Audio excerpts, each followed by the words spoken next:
Currently we're investigating the possibility of having a group of products that all allow data portability between them. So the user can be constructing and simulating various aspects of a larger world.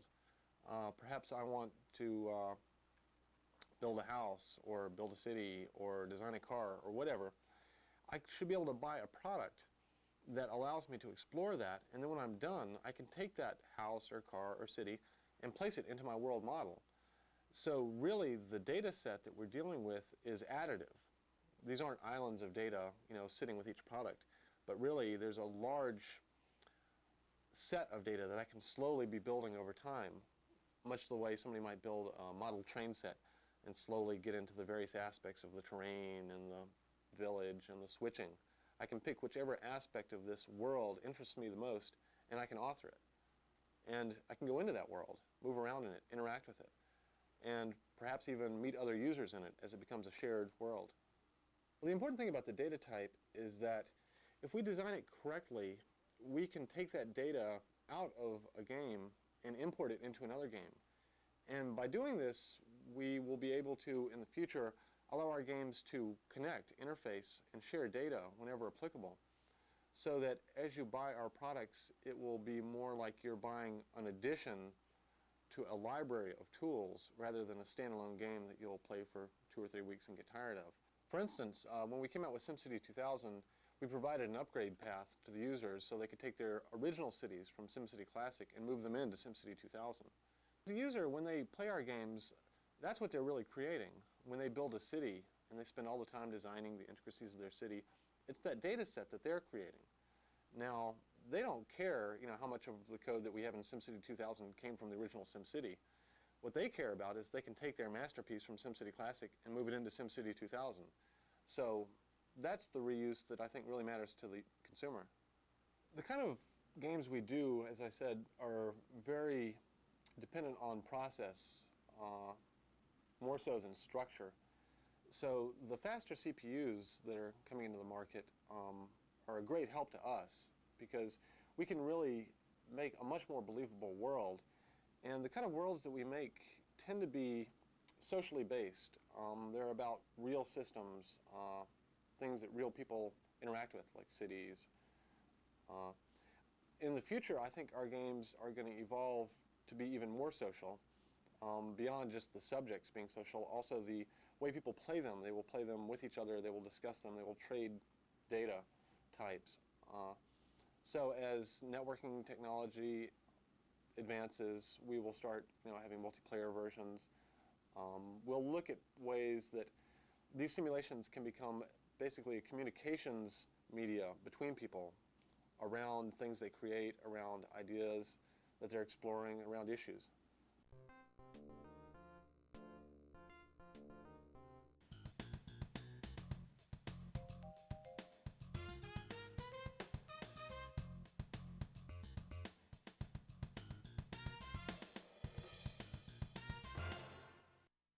I like building things, and I build things at kind of a meta level because what I do now is I build things that allow other people to build things.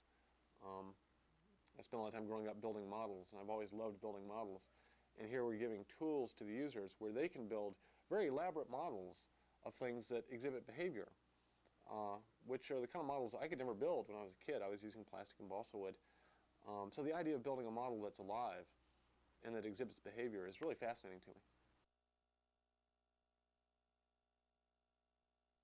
We want to build a world inside the computer that's so lifelike that after a few minutes the user stops thinking of this as a computer game.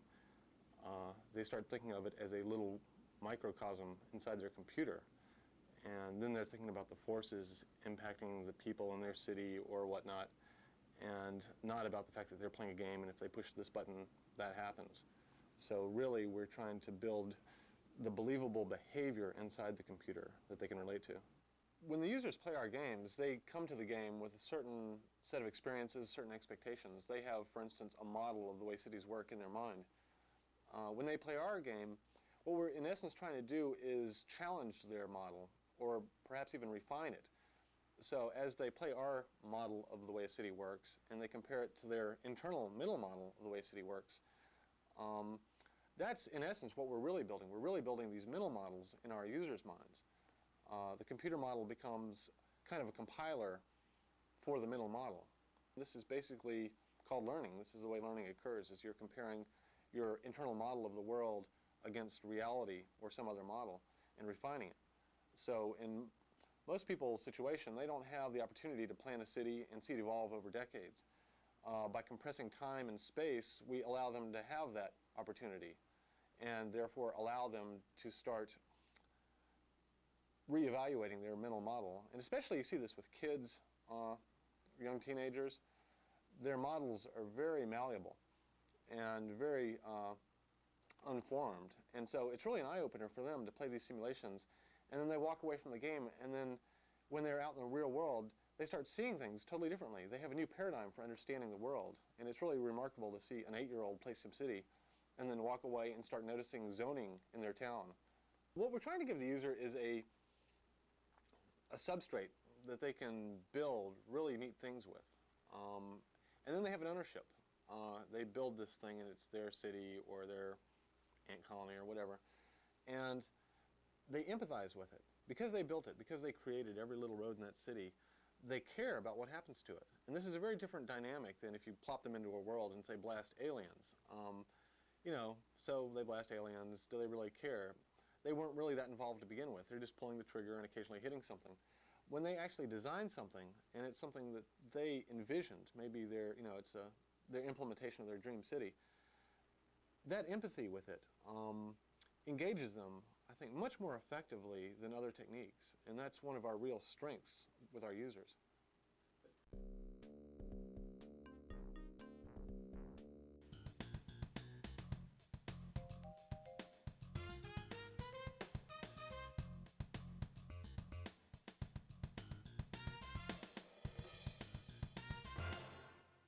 We start with an idea, usually a subject, that then we will research for several months. At some point we start getting a sense of what the user's interaction with the system is going to be, you know, why is it going to be fun. And then we start the process of building the model. And we have to take a very layered approach to building these models, because the kind of simulations we do are generally social simulations as opposed to vehicle simulations or whatnot. Social simulations really are a lot more difficult to build than something like a flight simulator, which is much more straightforward. So we start with the core behaviors, we get those tuned, and then we start layering on more and more subtle behaviors. And the process of building that model is probably one of the most critical skills we have in the marketplace. So the process of designing a game is very much like climbing up a tree. Every branch is a potential decision point, a different way the design can go.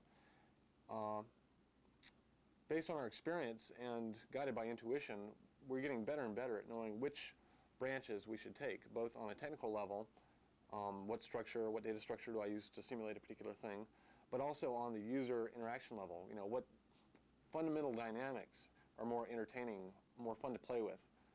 Every simulation we do, we basically build from the ground up. And really, it's the experience we have in how to build these models that gives us efficiency. If we tried to reuse the same code over and over, it would be of very little help, but the fact that we know just the right order to build and tune the models saves us a lot of time and a lot of experimentation.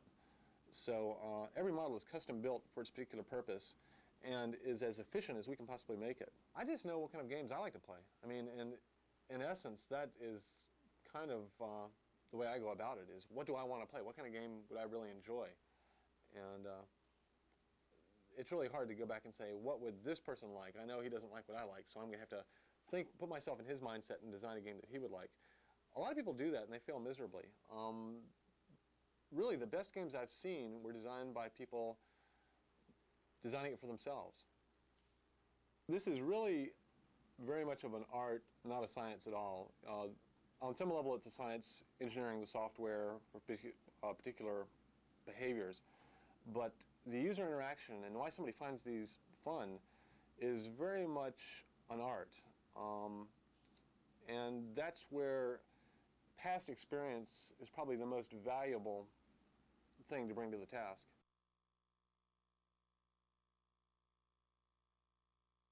As people investigate chaos theory, what they're really looking at are the underlying principles through which a system behaves. Chaotic systems, as most people know, are very sensitive systems that can swing in wildly different directions based on very minor differences at the outset. A lot of systems that we deal with on a common basis, human social systems, cities, traffic, are basically chaotic. One accident on the freeway can cause a huge traffic jam and gridlock over a large area. So people deal with chaos in the real world all the time, but very rarely do they see the mechanisms and the envelope of behavior of these chaotic systems, and that's what we allow them to explore in our software. And a related aspect of that is what's known as emergent behavior, where you can take very simple rules, and by combining them, you get very elaborate behavior.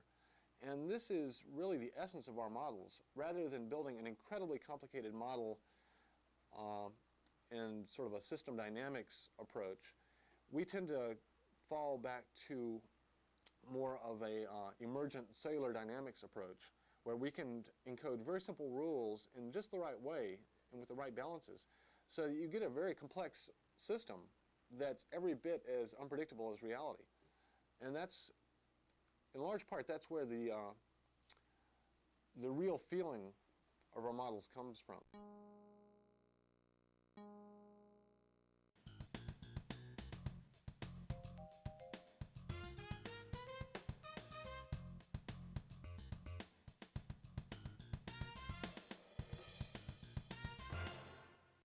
Well, I started working on SimCity back in 1985.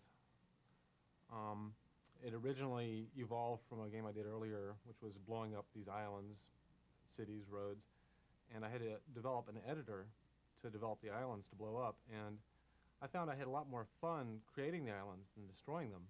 So I kept working and working on this program that created the islands, and I started to study some of the urban models that had been done back in the 60s and 70s, and SimCity sort of evolved out of that. What's neat about it is that they have to come up with their own goals. In SimCity, we don't say you have to do this to win, or if you do that, you lose. The first thing you have to do when you sit down is decide, what do you want? Do you want the happiest citizens? Do you want the biggest city? Do you want the most aesthetically pleasing layout? So just having to sit down and go through your own value judgments, I think, is something that most people don't do when they play computer games. What we also were trying to do was to increase the amount of creativity a user could put into the system. So there are really a lot more parameters you can adjust in the new SimCity versus the old one. And I'm hoping that people will just sort of go wild with their creativity and create some really bizarre things